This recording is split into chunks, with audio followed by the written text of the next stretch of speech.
Good evening सभी को। Good evening जी।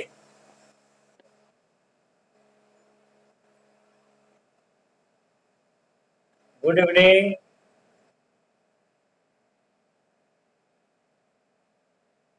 गुड इवनिंग सभी को।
2 मिनट, उसके बाद हम लोग स्टार्ट करते हैं।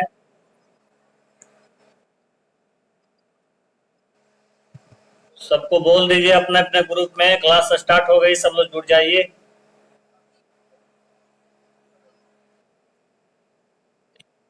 हम्म।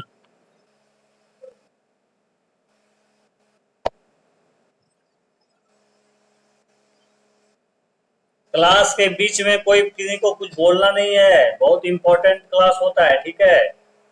पढ़ाई पर भी फोकस। पढ़ाई पर फोकस कीजिए, no other discussion, only related to study matters.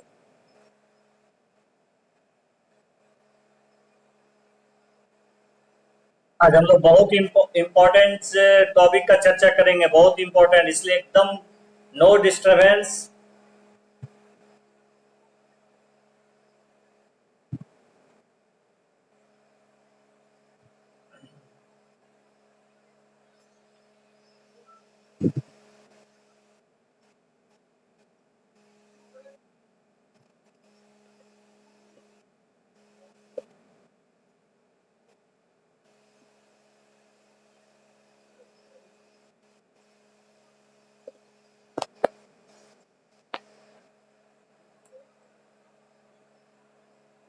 चलिए हम लोग स्टार्ट करेंगे, ठीक है। बहुत इंपॉर्टेंट क्लास है आज का, खासकर उन बच्चों के लिए जो हाल फिलहाल में कोई भी परीक्षा लिखेंगे, उनके लिए तो बहुत इंपॉर्टेंट क्लास है। सबको अपने अपने ग्रुप में बोल दीजिए, सब जुड़ जाइए। बहुत काम का क्लास है, बहुत कुछ सीखने को मिलेगा।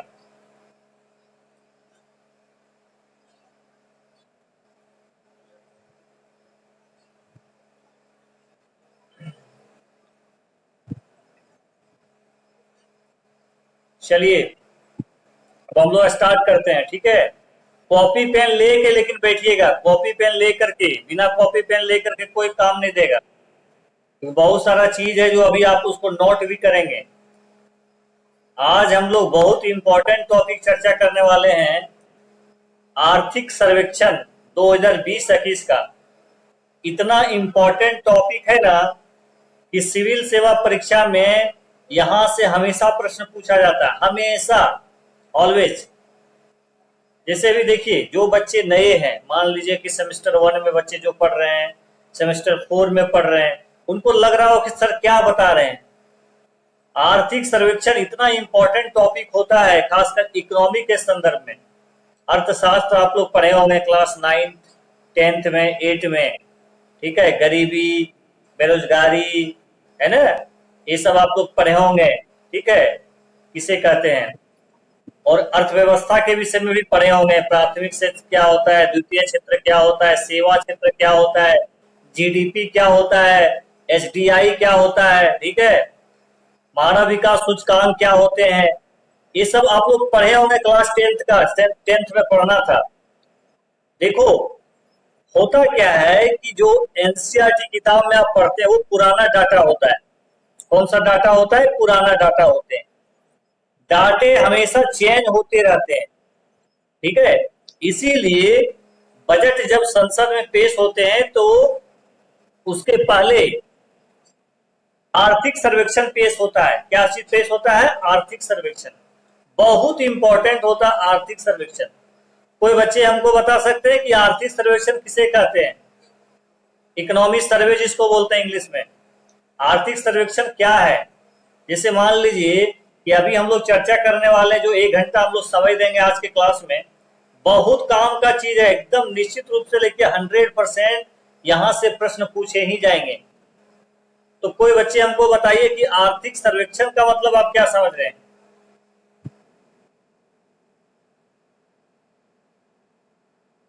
बहुत बढ़िया, बहुत बढ़िया, सही बात। देखिए, आर्थिक सर्वेक्षण का मतलब होता है जैसे 2020-21 मतलब हुआ कि हमारी जो अर्थव्यवस्था है 2020-21 में कौन कौन क्षेत्र में आगे बढ़ा, कौन कौन क्षेत्र में पिछड़ा।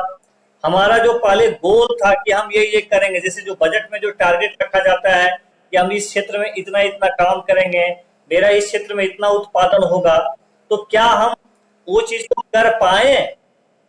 सबका लेखा जोखा होता है, ठीक है, बहुत इंपॉर्टेंट होता है। रिंकी नाम का जो प्रोफाइल दिख रहा है, अपना माइक ऑफ रख लिए, म्यूट कीजिए।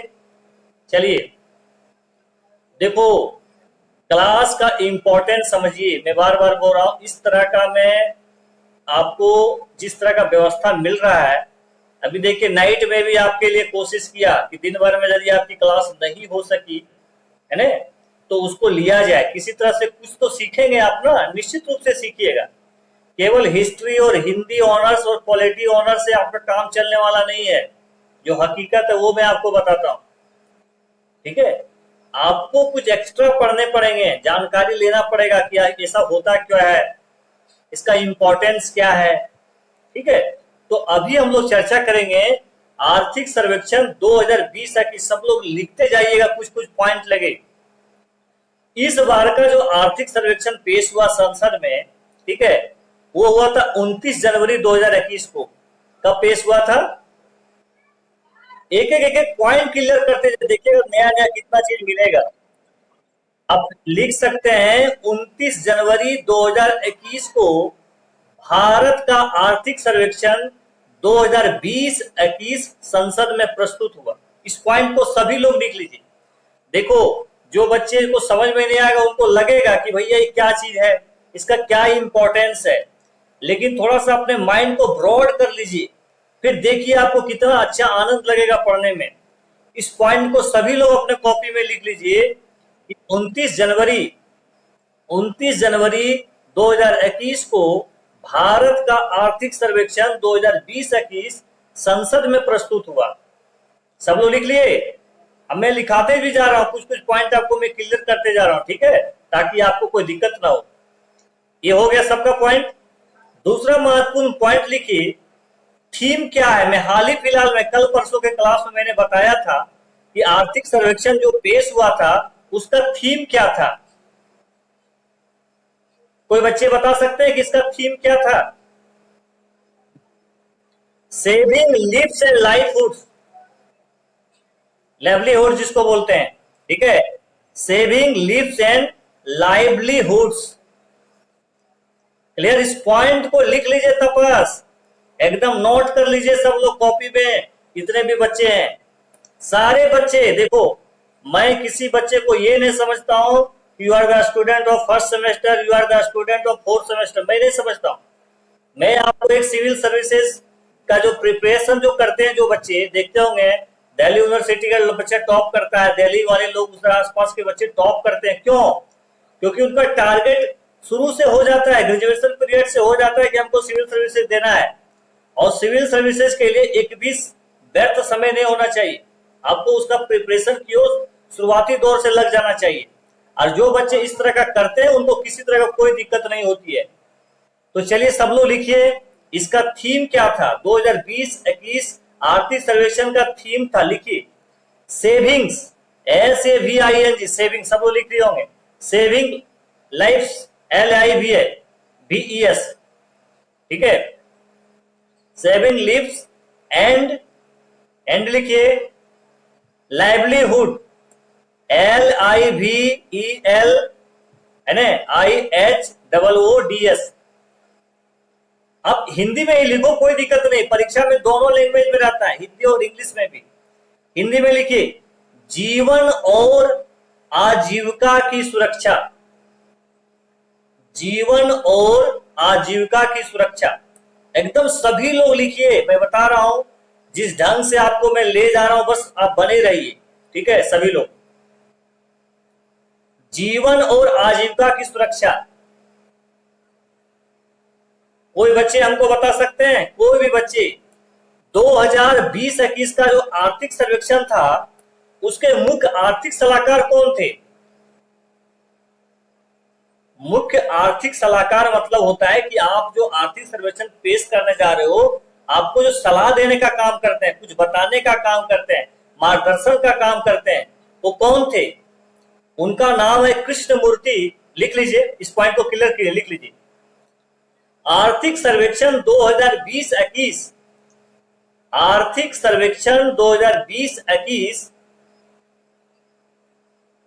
है ना, हो गया, के मुख्य आर्थिक सलाहकार,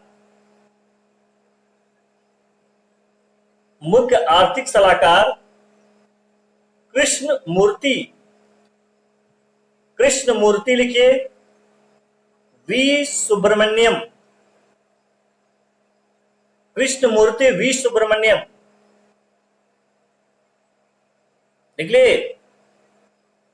के मार्गदर्शन, लिख लीजिए, के मार्गदर्शन में, के मार्गदर्शन में, एक मिनट, तो बड़ा धोखा, कोई बात नहीं है, रुक जाइएगा।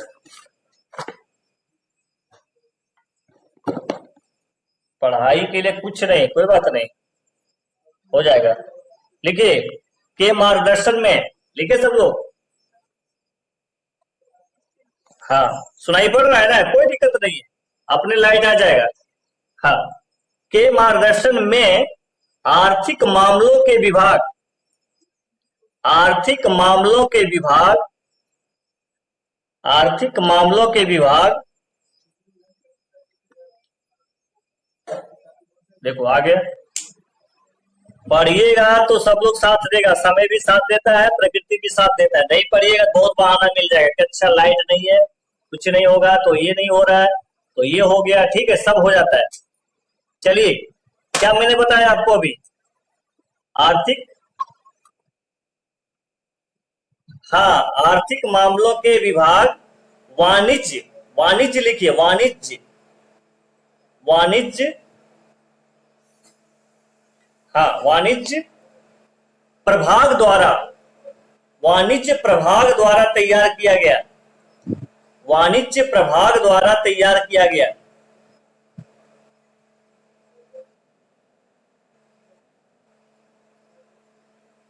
क्या तुम सुन नहीं पाता है जी दयाल मंडल, है? वाणिज्य मतलब जिसमें व्यापार वाणिज्य होता है, लेन देन, समझ गए? किसी वस्तु का जो लेन देन विभाग करता है वही वाणिज्य विभाग हो गया। कोई दिक्कत? चलिए ठीक है, ठीक, ओके। अब आगे लिखिए, नेक्स्ट पॉइंट बनाइए। आर्थिक सर्वेक्षण हमेशा,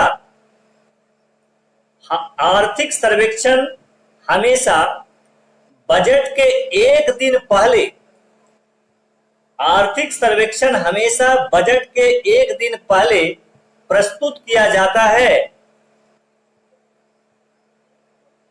आर्थिक सर्वेक्षण बजट के एक दिन पहले प्रस्तुत किया जाता है, लेकिन वर्ष 2021 में, लेकिन वर्ष 2021 में 3 दिन पहले पेश किया गया। वर्ष 2021 में 3 दिन पहले पेश किया गया।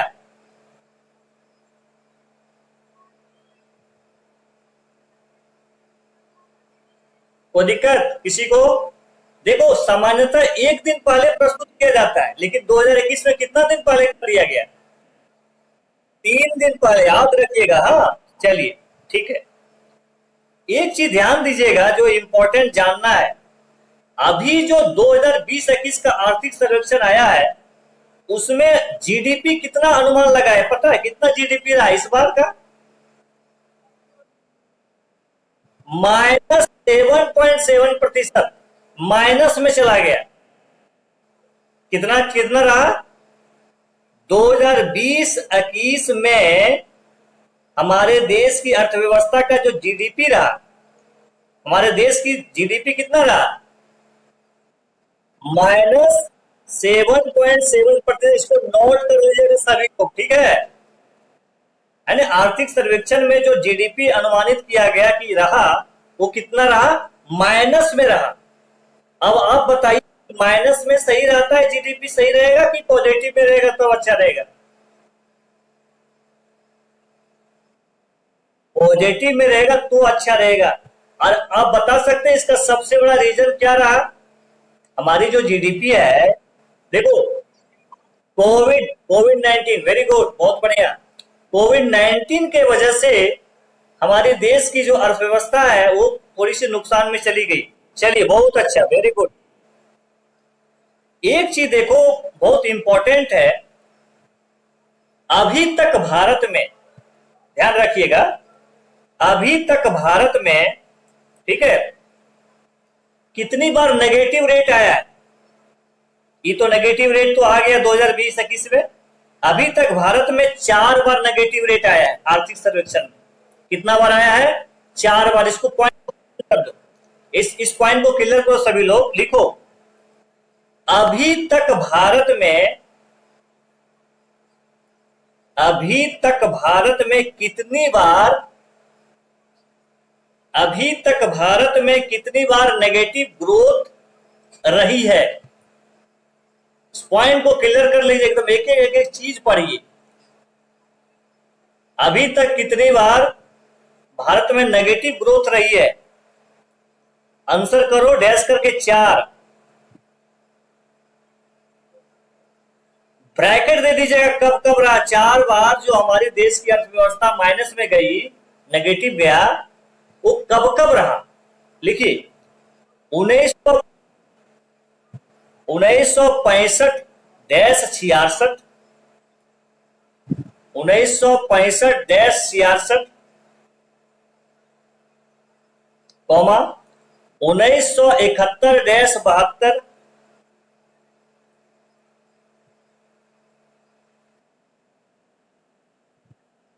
नहीं 1965, 1965 है ना, से लेकर के 1966, जैसे 1 साल का इंटरवल होता है ना, जैसे अभी कौन सा हुआ? 2020 है ना, 2021 हुआ ना। तो ये क्या है? 1965 मतलब 1965। नहीं समझ रहे हैं जया जी?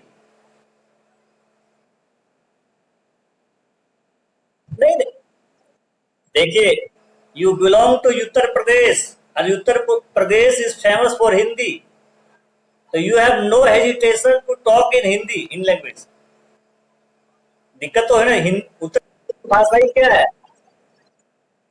नहीं नहीं, ठीक है, कोई बात नहीं, तो बहुत इजी है। 1965 टू 1966 लिख लीजिए। मतलब अभी तक जो है हमारा जो ग्रोथ माइनस में रहा, नेगेटिव जो हमारा जीडीपी रहा है, ठीक है, यानी जीडीपी जो हमारा नेगेटिव में रहा अभी तक, नाउ द प्रेजेंट टाइम्स, वो कितना बार रहा? 4 टाइम्स रहा। 4 टाइम्स हमारा देश का इकोनॉमी जो है वो नेगेटिव में चला गया। देखिए, जो इकोनॉमी सर्वे जारी होता है, मैं आपको समझा रहा हूँ, दोनों लैंग्वेज में समझा रहा हूँ। इकोनॉमी सर्वे जो होता है, जैसे अभी कौन सा ईयर चल रहा है? 2021 है ना जी, 21 है ना, 2021। तो इसमें क्या है कि पिछले बार यानी 2020 से लेकर के 2021 के बीच हमारे देश का इकोनॉमिक कौन कौन क्षेत्र में ग्रोथ की, कौन कौन क्षेत्र में ग्रोथ नहीं की, इसका जो लेखा जोखा होता है यह इकोनॉमिक सर्वे। लेकिन यदि हम फ्यूचर को ध्यान में रखते हैं, जैसे अब क्या होगा 21 टू 22, अभी 22 नहीं है, 22 दिसंबर जब पास कर जाएंगे तो 22 हो जाएगा। तो ये जो टारगेट है ये बजट है, ये बजट में हम लोग करते कि ये हम करेंगे। यानी अभी जो बजट पेश हुआ वो 21 टू 22 पेश हुआ, 2 लगा हुआ है, 22 लगा हुआ है, लेकिन इकोनॉमी सर्वे में 22 नहीं मिलेगा, 21। समझ में आया? देखो छोटा छोटा चीज समझिए, इसमें बहुत सारे तरह के बच्चे हैं जिनका लेवल थोड़ा अभी बहुत थोड़ा सा कम है, वो बहुत अच्छे हैं, इसलिए कोई दिक्कत नहीं है। अभी तक हमारी जो इकोनॉमी रही है, अर्थव्यवस्था जिसको बोलते हैं हिंदी में, वो 4 बार ऐसा हुआ है जब हमारा ग्रोथ रेट नेगेटिव में चला गया है।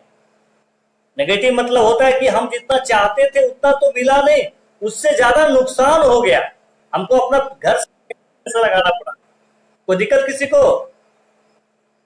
आप समझ रहे हैं ना? देखिए हिंदी को छोड़िए नहीं, मैं तो हिंदी माध्यम से हूँ, कोई बात नहीं, लेकिन इंग्लिश में भी कोई दिक्कत नहीं है, ठीक है। और मैं यूपीएससी भी हिंदी माध्यम से ही देता हूँ, क्योंकि स्वाभाविक है कि हिंदी माध्यम से लोग पढ़ते हैं, स्कूलिंग होता है, ग्रेजुएट, बाकी सब तो इंग्लिश में कोई प्रॉब्लम नहीं रहा है कभी भी, लेकिन हिंदी से तो लगाव तो है, इसमें तो कोई शक नहीं है। हिंदी में हम लोग को थोड़ा कंफर्टेबल लगता है, क्योंकि शुरू से उसी माध्यम में हम लोग पढ़े हैं, ठीक है। लेकिन ऐसा नहीं है कि चीजों को समझ में नहीं आता है, पढ़ते पढ़ते सब चीज तो समझ में आता है। अच्छा ये चीज ये बोल रहा है, ये चीज ये बोल रहा है, ठीक है, तो बहुत ज्यादा बैरियर नहीं है, लैंग्वेज बहुत ज्यादा बैरियर नहीं होता है। जब आप इंटरव्यू बोर्ड में जाइएगा तो आपको बहुत ऑप्शन देता है, अब इंग्लिश मीडियम भी है, यदि आप इंटरव्यू हिंदी माध्यम भी देना चाहते हैं तो आप दे सकते हैं, ठीक है, इसमें कोई प्रॉब्लम नहीं, जिसमें आप किसी भी प्रश्न को उत्तर देने में आप सहज हो। कोई जरूरी नहीं होता है कि आप इंग्लिश में लिखिए चाहे हिंदी में लिखिए, जिसमें आप उत्तर दे सकते हैं वही लैंग्वेज आपके लिए बेहतर है। हम ये नहीं कर सकते इंग्लिश खराब है। इंग्लिश जो बच्चे हमारे शुरू से पढ़ रहे हैं इंग्लिश मीडियम में, उनको इंग्लिश बहुत अच्छा लगता है, उनको हिंदी कमजोर लगता है। अब हमारे गांव घर के जो बच्चे हैं उनको हिंदी अच्छा लगता है, इंग्लिश बहुत टफ लगता है, ये बहुत मायने नहीं रखता है। तो क्या गांव घर के बच्चे आईएएस नहीं बनते हैं, गांव घर के बच्चे आईपीएस नहीं बनते हैं? सब बनते हैं, दोनों लैंग्वेज सही है। हाँ, जिसमें आप सहज हो वो सारे लैंग्वेज सही है, लेकिन अभी के समय मुझे लगता है कि दोनों लैंग्वेज जानना चाहिए, हिंदी भी जानिए और इंग्लिश भी जानिए, ठीक है। चलिए, तो अभी तक 4 टाइम्स ऐसा हुआ है जब हमारी इकोनॉमी किस में चली गई है? नकारात्मक में चली, नकारात्मक ग्रोथ, नेगेटिव ग्रोथ रेट में चली गई। मैंने आपको एक बताया था, टाइम बताया था, उसको लिखिए 1965 टू 1966, ऐसा कर दो 1965 डैश कर दीजिए, 19 क्यों लिखोगे, 65 करके 66 कर दो डैश करके, ये हो गया। इसके बाद लिखिए 1971 से लेकर 72, नहीं समझ में आया? 1971 1971 टू 1972 हो गया। एक और डेट लिखिए 1979 टू 1980, 1979 टू 1980 एंड और लिखो, है ना, 2021 वही हो गया, 2020 टू 2021। चलिए, सब लोग सारे बच्चे क्लियर हो गया। अब कोई भी परीक्षा में बताइए कि आपको यदि पूछ दे कि हमारे देश की अर्थव्यवस्था क्या दर जो है कितने बार, अब पूछेगा ही। आप देखो जो बच्चे अभी इस क्लास को कर रहे हैं, जो ईमानदारी से जुड़े हुए सही में पढ़ रहे हैं लिख रहे हैं, देखिएगा आप लोग क्वेश्चन उठा करके, मैं तो डालूंगा ही, आपको बताऊंगा, चाहे आप बीपीएससी दीजिए चाहे जेपीएससी दीजिए। बीपीएससी में तो आर्थिक सर्वेक्षण तो पूछता ही 100% है, और यूपीएससी में तो पूछेगा, जिसका एग्जाम देखिए 10 अक्टूबर को है, मैं दिखाऊंगा आपको क्वेश्चन आया कि नहीं, बहुत इंपॉर्टेंट है। चलिए आगे लिखिए, वर्ष 2020 में एकदम सब लिख डालिए, ठीक है, एकदम पढ़िए, मन लाकर लिखिए। वर्ष 2020 में वर्ष 2020 में भारत का सबसे बड़ा व्यापारिक पार्टनर कौन सा देश था? वर्ष 2020 में भारत का सबसे बड़ा व्यापारिक पार्टनर कौन सा देश था? कोई बच्चे हमको बता सकते हैं कि भारत का सबसे बड़ा व्यापारिक पार्टनर कौन सा देश था 2020 में? रूस नहीं, व्यापारिक पार्टनर चीन था। समझ लो भाई, चीन से हम मेरा देश कितना व्यापार करता है, समझ गए? ये मत सोचिए वो मेरा दुश्मन है, इसीलिए तो दिक्कत है। इतना बड़ा वो व्यापार से जुड़ा हुआ है हमारे देश से, तो यदि रिलेशन में थोड़ा गड़बड़ी हो जाएगा तो फिर दिक्कत हो जाएगा ना। ये बहुत ही लगेगा आपको कि आपने रशिया इसलिए बताया कि रूस हमारा मतलब एक बहुत अच्छा इंडिया और रशिया के बीच अच्छा रिलेशनशिप है, आपको मालूम होना चाहिए, ठीक है? इसलिए रशिया हमको लग सकता है, किसी को भी लग सकता है, लेकिन चाइना दुश्मन है। हम लोग बोलते हैं कि वो मतलब एक तरह से चाइना जो है सो हमारे खिलाफ गलत करता है ना? ऐसा नहीं है, बहुत बड़ा व्यापारिक पार्टनर है। 2020 में सबसे बड़ा व्यापारिक पार्टनर यदि इंडिया का कोई देश रहा है तो कौन है वो? चीन है। लिख लीजिए इसको, लिख लीजिए चीन। चीन देने के बाद ब्रैकेट दे दीजिएगा, बहुत इंपॉर्टेंट मैं आज डाटा आप सभी को लिखा रहा हूं। देखिए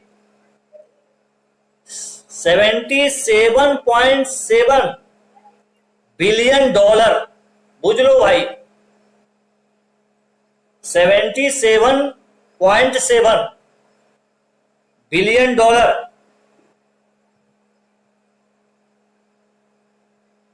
सबको समझ में आ रहा है कि नहीं? कि लग रहा है भाई क्या फंस गए क्लास में आकर के, ये तो क्या क्या हो रहा है, बिलियन ट्रिलियन है। लेकिन देख लो, एक दिन आप याद कीजिएगा इस सब क्लास को, ठीक है? बहुत इंपॉर्टेंट क्लास है। चलिए अब अंदाजा लगाइए दूसरा कौन होगा। पहला तो चाइना हो गया सबसे बड़ा व्यापारिक पार्टनर, दूसरा कौन हो सकता है? नहीं यार, श्रीलंका तो कभी नहीं होगा। श्रीलंका नहीं। लिखो लिखो लिखो, दूसरा अमेरिका। यही सब चीज में होता है क्लास, नया चीज मिलेगा और इसमें कोई शक नहीं है। और अब हम तो जान प्राण लगा देंगे आपके लिए।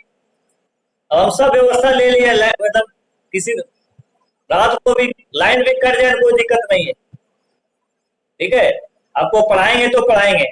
चलिए लिखिए दूसरा अमेरिका। अमेरिका लिखिए, ब्रैकेट दे दीजिएगा, 75.9 बिलियन डॉलर। 75.9 billion dollar.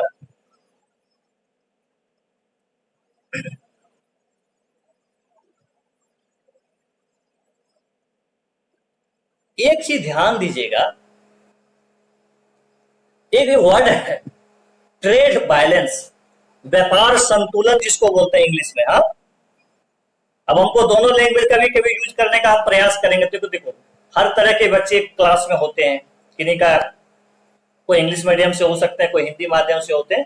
तो हम कभी कभी प्रयास करेंगे कि कुछ कुछ चीजों को हम आपको इंग्लिश में भी उसका बता दें और हिंदी में भी बता दें, ताकि किसी को कोई दिक्कत ना हो, ठीक है? चलिए एक वर्ड है ट्रेड बैलेंस। ट्रेड बैलेंस का मतलब समझते हैं? कोई बच्चे बता सकते हैं ट्रेड बैलेंस मतलब क्या होता है?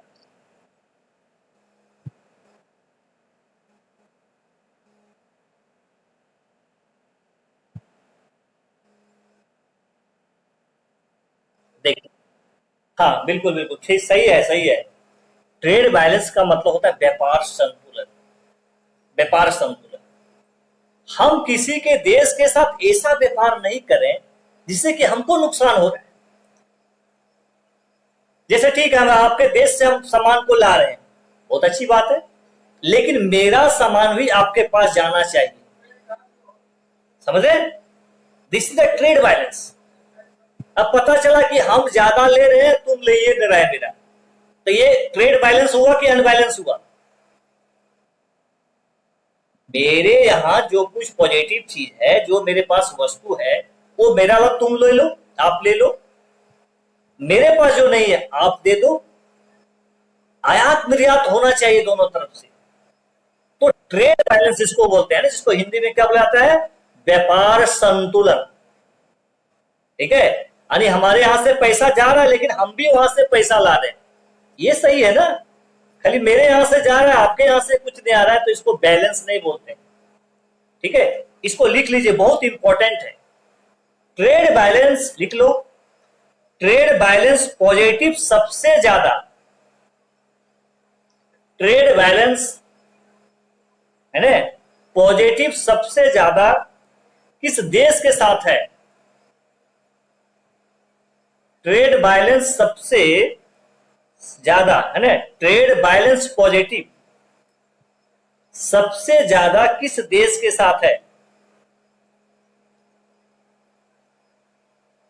ट्रेड बैलेंस पॉजिटिव सबसे ज्यादा किस देश के साथ है? अंदाजा लगाइए तो आप लोग। वेरी गुड, वेरी गुड, बहुत बढ़िया। अमेरिका लिख लीजिए। अमेरिका, हाँ। उसके बाद जो है सो बांग्लादेश का आता है, बगल में करके ऐसा जो होता है ना, वो बड़ा छोटा नहीं पढ़े थे गणित में, इधर बड़ा उधर कर दो, ऐसा है ना, बड़ा वो छोटा वाला जो चीज है। हाँ हाँ, ठीक है। एक बड़ा अच्छा मैथमेटिक्स पढ़ाते थे बचपन क्लास में एक टीचर, वो बोलते थे जिधर बड़ा उधर मुंह खुला कर दो, वो बड़ा हो जाएगा। जिधर मान लो 45 है 50 है, तो 50 वाला तरफ उसका मुंह ऐसा खोल दो, वो बड़ा हो जाएगा। बड़ा देखो, एक चीज है कि जिस प्रकार से बचपन में टीचर जो मिलते हैं, चाहे वो गणित का हो, विज्ञान का हो, सोशल साइंस का हो, उस तरह का टीचर यदि ना आगे हायर एजुकेशन में मिले ना, तो बच्चा आईएएस आईपीएस तो कौन खेत का मूल्य है, कुछ भी कर सकता है। लेकिन ये बहुत दुर्दशा है हमारे शिक्षा व्यवस्था में कि शुरू में तो बच्चे को टीचर अच्छे मिलते हैं शुरुआत दौर में, लेकिन जैसे जैसे वो हायर एजुकेशन पर जाते हैं, फिर वो उस तरह का शिक्षक का से मुलाकात नहीं हो पाती है। ठीक है, फिर दिक्कत हो जाता है। चलिए, बहुत बढ़िया, आगे लिखिए। आर्थिक सर्वेक्षण, इस पॉइंट को क्लियर करके लिखिए। आर्थिक सर्वेक्षण 2020-21 के अनुसार, आर्थिक सर्वेक्षण 2020-21 के अनुसार पहला पॉइंट बनाइए। सबसे ज्यादा देखिए, सबसे ज्यादा आयात, सबसे ज्यादा आयात, ठीक है, भारत किस देश से करता है? सबसे ज्यादा आयात मतलब मंगवाता है। आयात मतलब क्या होता है? हमारे देश में कहीं से आता है। लिखिए, सबसे ज्यादा आयात भारत किस देश से करता है? अंदाजा लगाइए।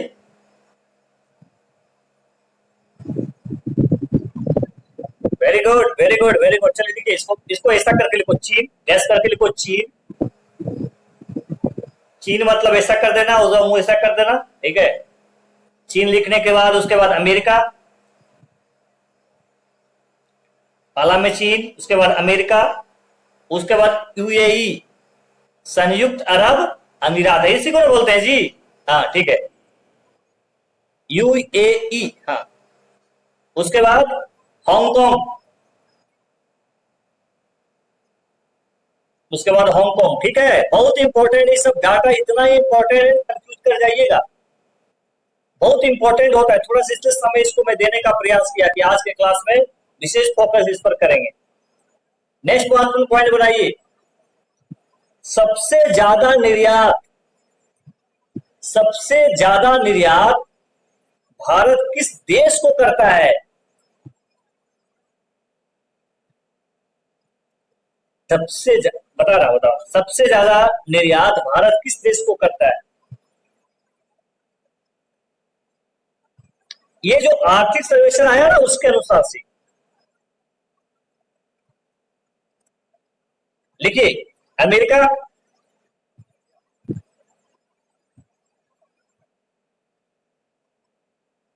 वही है, सेम टू सेम कंडीशन लिखिए, अमेरिका, चीन, यूएई एंड हांगकांग।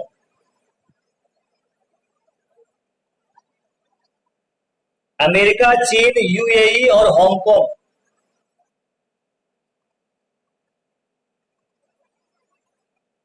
इसके साथ बहुत अच्छा मतलब साझेदारी है भारत का, ठीक है, बहुत ज्यादा निर्यात करता है, आयात भी करता है इन दोनों के साथ। चलिए नेक्स्ट महत्वपूर्ण पॉइंट बनाइए, आर्थिक सर्वेक्षण के अनुसार, आर्थिक सर्वेक्षण के अनुसार अप्रैल से सितंबर 2020 के दौरान, अप्रैल से सितंबर 2020 के दौरान भारत में सबसे ज्यादा एफडीआई, मैं फिर से बोल रहा हूं, एकदम चिंता मत कीजिए, अप्रैल से सितंबर 2020, अप्रैल से सितंबर 2020 के दौरान एंड उस टाइम के बीच भारत में सबसे ज्यादा एफडीआई, बोलो एफडीआई का full form, foreign direct investment, हाँ ठीक है, चलिए बहुत बढ़िया बहुत बढ़िया। एफडीआई किस क्षेत्र से आया, किस क्षेत्र में, किस सॉरी किस क्षेत्र में से आया नहीं, किस क्षेत्र में आया, ठीक है।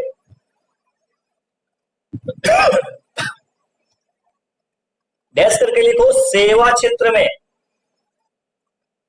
ऐसा करो सेवा क्षेत्र, ऐसा कर दोगे तो काम नहीं चलेगा, सेवा क्षेत्र के साथ उसको जोड़ दो, सेवा क्षेत्र के कंप्यूटर सॉफ्टवेयर, बहुत इंपॉर्टेंट, इसको वीवीआई कर दो, बहुत इंपॉर्टेंट, ये पूछेगा एग्जाम में। सेवा क्षेत्र के कंप्यूटर सॉफ्टवेयर एंड हार्डवेयर में,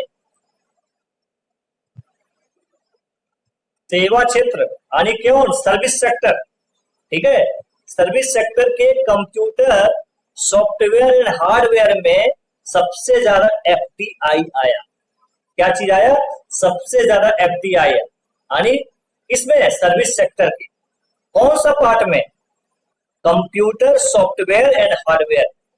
देखो सेवा क्षेत्र बोल दोगे तो बहुत सारा चीज आएगा भाई, सेवा क्षेत्र में क्या आता है, रेलवे भी तो आएगा, बहुत तरह का सेवा क्षेत्र है, लेकिन सेवा क्षेत्र बता देना पड़ेगा ये एरिया है, ये कंप्यूटर सॉफ्टवेयर वाला एरिया है। नेक्स्ट महत्वपूर्ण पॉइंट लिखो उसमें, अप्रैल से सितंबर 2020 के दौरान, बहुत इंपॉर्टेंट, वीवीआई बगल में कर दो, अप्रैल से सितंबर 2020 के दौरान सबसे ज्यादा एफडीआई, सबसे ज्यादा एफडीआई भारत के किस देश से आया, सॉरी भारत में लिखिएगा, भारत में किस देश से आया। तो जो बच्चे बता देगा ना उसको कॉलेज खुलेगा तो एक बहुत अच्छा गिफ्ट देंगे।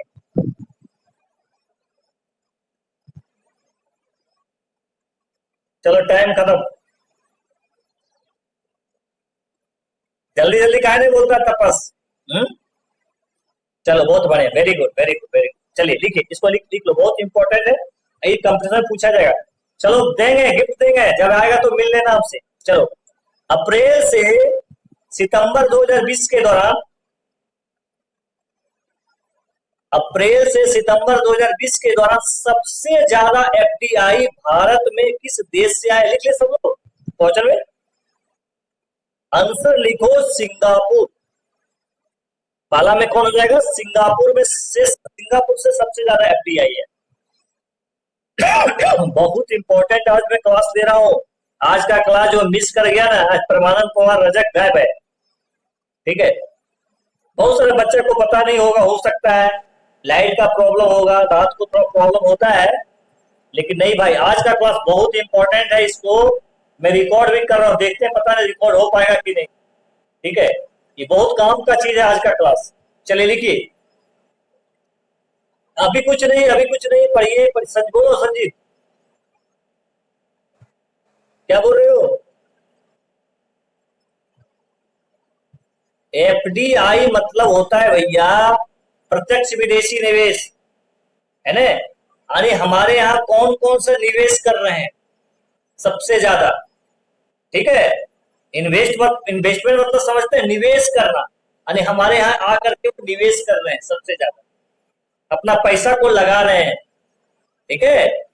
तो वो सबसे ज्यादा कौन है? सिंगापुर है फर्स्ट में। और दूसरा स्थान भी लिख लीजिए, प्रथम स्थान में तो सिंगापुर हो गया, दूसरा स्थान बताइए आप सभी कोई।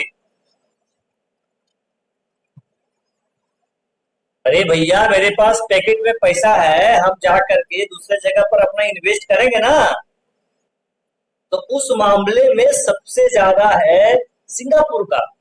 और दूसरा किसका है? दूसरा लिखो अमेरिका। हमारे यहाँ जो एफडीआई जो आया है सबसे पहला तो सिंगापुर से सबसे ज्यादा आया, उसके बाद जो एफडीआई जिस देश से आया है वो है अमेरिका, लिख लीजिए। एक क्वेश्चन ये भी बन सकता है झारखंड का परीक्षा में, जेपीएससी में खासकर, इस पॉइंट को क्लियर कर लो। इस राज्य में सबसे ज्यादा एफडीआई आया है, बताओ आंसर इसका कोई भी। No no no no, Karnataka नहीं, ये मोदी जी का स्टेट है, मोदी जी का स्टेट है। यूपी मोदी जी का है, गुजरात है ना। मैं तो बोल रहा था ना मोदी जी का स्टेट है, मोदी जी का स्टेट है, तो दिमाग लगाना है। आप सोचे मोदी जी का बोल रहे हैं इसीलिए आपको लगा ना वाराणसी है इसीलिए उत्तर प्रदेश बोल दी। चलिए कोई बात नहीं, होता है। हाँ बिल्कुल बिल्कुल बिल्कुल बिल्कुल, लेकिन मालूम होना चाहिए कि उनका जो जहां वो हैट्रिक लगाए गुजरात के मुख्यमंत्री के रूप में, जहां उनको फलने फूलने का मौका मिला, लोग उनको जाने जिस जगह से, वो है गुजरात, है ना, गांधी जी वाला जगह। चलिए इसको लिख लीजिए, किस राज्य में सबसे ज्यादा एफडीआई आया, डैश करके लिखिए गुजरात।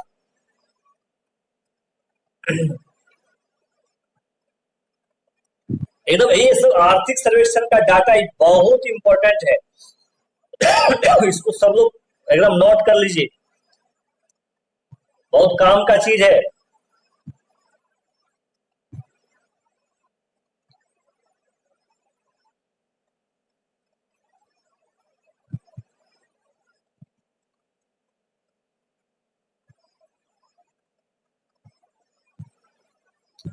एक चीज ध्यान दीजिएगा आप लोग, एक डाटा जो आया है, ठीक है, जीडीपी में सबसे ज्यादा हिस्सेदारी किस क्षेत्र का है, ये सब बता दीजिएगा आप लोग, क्लास 10 में पढ़ना था। वेरी गुड वेरी गुड, सेवा क्षेत्र का। सेवा क्षेत्र के बाद बताइए किस क्षेत्र का। सेवा क्षेत्र के बाद है उद्योग का, है ना, उसके बाद कृषि का। ये डाटा याद रखिएगा, किसका है सबसे ज्यादा? सेवा का, उसके बाद उद्योग का, उसके बाद कृषि का, ठीक है। चलिए बताइए सबसे ज्यादा रोजगार देने वाला क्षेत्र, एक डाटा, ये आर्थिक सर्वेक्षण का डाटा है इसलिए इसमें कोई छेड़छाड़ी नहीं करना है। सबसे ज्यादा रोजगार देने वाला क्षेत्र है कृषि, उसके बाद सेवा, उसके बाद उद्योग, कंफ्यूज मत कीजिएगा। सबसे ज्यादा, इस पॉइंट को क्लियर कर लो सारे लोग, बच्चे लिख लीजिए, जीडीपी में सबसे ज्यादा हिस्सेदारी डैश, जीडीपी में सबसे ज्यादा हिस्सेदारी लिख दो डैश, सेवा, ऐसा कर देना गणित वाला चिन्ह, उसके बाद उद्योग, पहले सेवा, उसके बाद उद्योग, उसके बाद कृषि।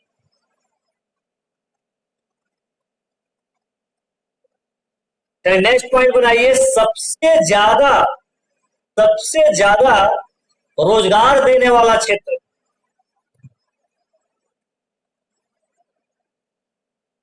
हाँ agriculture, very good very good. चलिए लिखिए कृषि, वही हुआ जो बताइए एग्रीकल्चर, एग्रीकल्चर मतलब कृषि। जैसे इनके इंग्लिश में यदि बोला जाए, उसके बाद इंडस्ट्रीज, उद्योग, हो गया ना। पहला हो गया एग्रीकल्चर, कृषि, उसके बाद इंडस्ट्रीज, उसके बाद सर्विस सेक्टर, सेवा। कोई दिक्कत? चलिए, अरे सॉरी सॉरी, मैं क्या बोल दिया आपको। सबसे ज्यादा रोजगार देने वाला क्षेत्र में सबसे पहले क्या लिखे? कृषि। उसके बाद सेवा लिखिए। मैं तो पहले वाला डाटा बता दिया आपको। उसके बाद पहले कृषि, उसके बाद सर्विस, उसके बाद इंडस्ट्री, रोजगार देने के मामले में। नहीं नहीं, ठीक ठीक, गुड गुड, बोलना चाहिए। देखो कभी कभी होता है, मैंने वो पहले वाला डाटा मेरे दिमाग में रहा। चलिए ठीक है, इसको सब लोग करेक्शन कर लीजिए। सबसे ज्यादा रोजगार देने वाला क्षेत्र है कृषि, उसके बाद सेवा क्षेत्र, उसके बाद उद्योग, लास्ट में उद्योग। ठीक है, बिल्कुल बिल्कुल बिल्कुल बिल्कुल। ये सब चीज को ध्यान से सुनिए, वो सब डाटा बहुत इंपॉर्टेंट होता है।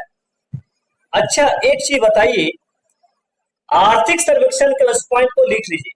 आर्थिक सर्वेक्षण के अनुसार डब्ल्यूएचओ ने, आर्थिक सर्वेक्षण के अनुसार डब्ल्यूएचओ ने कोविड के, कोविड को कर सकते हैं, कोविड को अब पेंडेमिक घोषित किया, महामारी। कब पेंडेमिक घोषित किया? महामारी आप लिख सकते हो हिंदी में, कोई बात नहीं है। महामारी घोषित किया। आर्थिक सर्वेक्षण किस डेट को मानता है? लिख लो डैश करके, 11 मार्च 2020 को। आर्थिक सर्वेक्षण जो हमें बताता है कि डब्ल्यूएचओ ने क्या तपस 11 मार्च 2020 को कोविड 19 को क्या किया? वैश्विक महामारी घोषित किया। ये बहुत इंपॉर्टेंट है, हो सकता है कोई परीक्षा में आपको डेट संबंधित पूछ दे।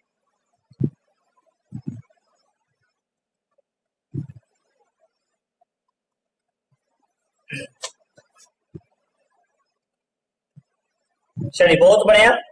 एक बहुत इंपॉर्टेंट डाटा, इसको भी लिख लीजिए। पूरे विश्व के सेवा क्षेत्र के, पूरे विश्व के सेवा क्षेत्र के निर्यात में, पूरे विश्व के सेवा सेवा क्षेत्र के निर्यात में भारत की हिस्सेदारी, भारत की हिस्सेदारी कितना है? कितना प्रतिशत है? भारत की हिस्सेदारी कितना प्रतिशत है? डैश करके लिखिए। 3.5%, बहुत ज्यादा नहीं है, 3.5%।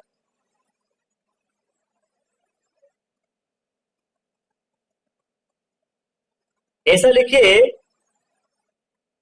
विश्व में सबसे ज्यादा, पॉइंट बनाइए। देखो होता क्या है, राहत को दिक्कत होता है, बहुत सारे बच्चे, हो सकता है भूख भी लग गया हो किन किन बच्चे को, लाइट का भी प्रॉब्लम होता है, तो रात को थोड़ा प्रॉब्लम होता है, लेकिन पढ़ने के लिए भी खराब समय रात नहीं है। लेकिन वही है, सब कुछ अच्छा रहा तब। देखिए, हो सकता है कि बहुत लोग खाना बनाना भी पड़ता होगा, बहुत सारे बच्चे लोगों को, ऐसे भी होता है। ठीक है, चलिए कोई बात नहीं, 5 मिनट और हम लोग कर लेते हैं, उसके बाद फिर छोड़ेंगे आपको। लेकिन इस पर एक क्लास और लगेगा भाई, बहुत इंपॉर्टेंट डाटा होता है। आर्थिक सर्वेक्षण को लोग डर से नहीं समझना चाहता है, ये बड़ा पेचीदा टाइप का लगता है, ये क्या है, ये हुआ तो ये हुआ, उतना समझना नहीं चाहता है। लेकिन यहीं से नंबर उठ रहा है, यहीं से क्वेश्चन सबसे ज्यादा आता है। इसलिए हम इस चीज को एकदम पूरा डीपली लेते हैं, एकदम इसको छोड़ना नहीं है। एक दिन में नहीं होगा, 2 दिन में करेंगे, लेकिन सबको करेंगे। ठीक है, चलिए लिख लीजिए। विश्व में सबसे ज्यादा प्रवासी किस देश के हैं? प्रवासी मतलब समझते हैं कि नहीं? अरे भैया, हमारे देश के लोग रोजगार के लिए दूसरे जगह पर जाते हैं, यही ना? तो विश्व में सबसे ज्यादा प्रवासी किस देश के हैं? कौन बच्चे बताएंगे?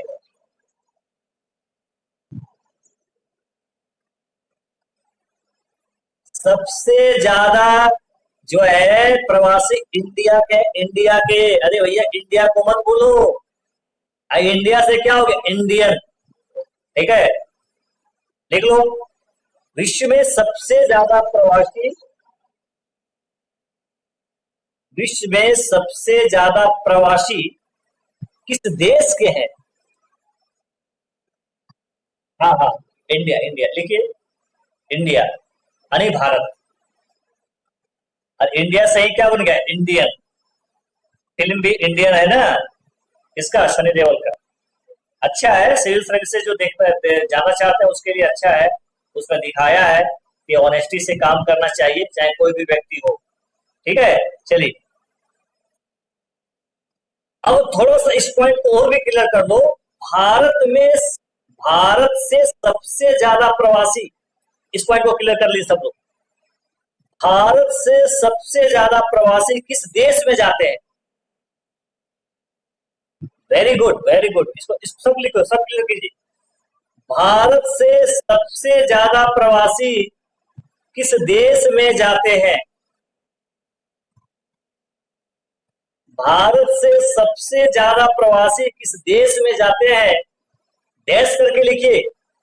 यूएई फर्स्ट, यूएई फर्स्ट हो गया। सेकेंड में यूएसए। बिल्कुल बिल्कुल बिल्कुल बिल्कुल बिल्कुल, यूएसए सेकेंड, लिख दो सेकेंड। और थर्ड में सऊदी अरब, लिखो सऊदी अरब थर्ड। फिर से मैं बोल रहा हूं, ध्यान से सुनिए। सबसे ज्यादा हमारे देश के प्रवासी जाते हैं फर्स्ट नंबर में, जिनका रैंक है, जिस देश में वो जाते हैं वो कौन है? यूएई, संयुक्त अरब अमीरात में सबसे ज्यादा जाते हैं। ठीक है, दूसरा में आप लिख सकते हो अमेरिका, लिखो यूएसए वगैरह छोड़ो, अमेरिका। ठीक है, तीसरा में लिखो सऊदी अरब। आप सुनते होंगे वो लड़का सऊदी अरब गया है, तो जो भी काम करता होगा, धर्म भी बदलना पड़ता हो बदल लेता है, पैसा तो कमाता है ना, रोजगार मिल जाता है वहां पर। हमारे यहाँ का राज मिस्त्री सऊदी अरब चला जाता है, वहां पर बनाकर अच्छा खासा पैसा मिलता है, यहाँ उतना उसको पैसा नहीं मिलता है। तो सबसे ज्यादा जिस देश में हमारा देश का प्रवासी जाता है वो है यूएई, संयुक्त अरब अमीरात। कौन बच्चे बताएंगे संयुक्त अरब अमीरात की राजधानी कहाँ है? Abu Dhabi. Very good very good, बहुत अच्छा। तुम लोग आपको निश्चित रूप से कुछ न कुछ कीजिएगा, एकदम बस बने रहिए। पानी हो, बूंद हो, गर्मी हो, रात हो, जब आपको बोल दे क्लास लेंगे, जुड़ जाइए। क्लास को मिस नहीं कीजिए, क्लास मिस कीजिएगा ये दोबारा नहीं मिलेगा आपको। ठीक है, ध्यान रखिएगा।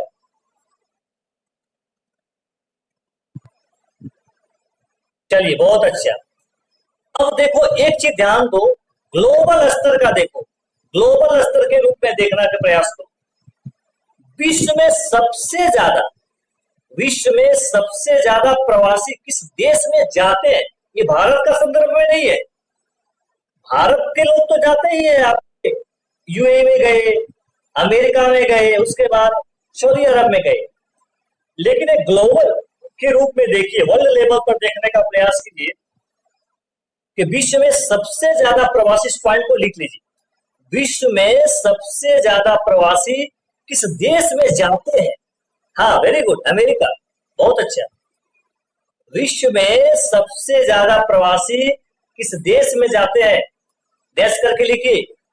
अमेरिका 18%, ब्रैकेट में देख लीजिए 18% अमेरिका लिखने के बाद।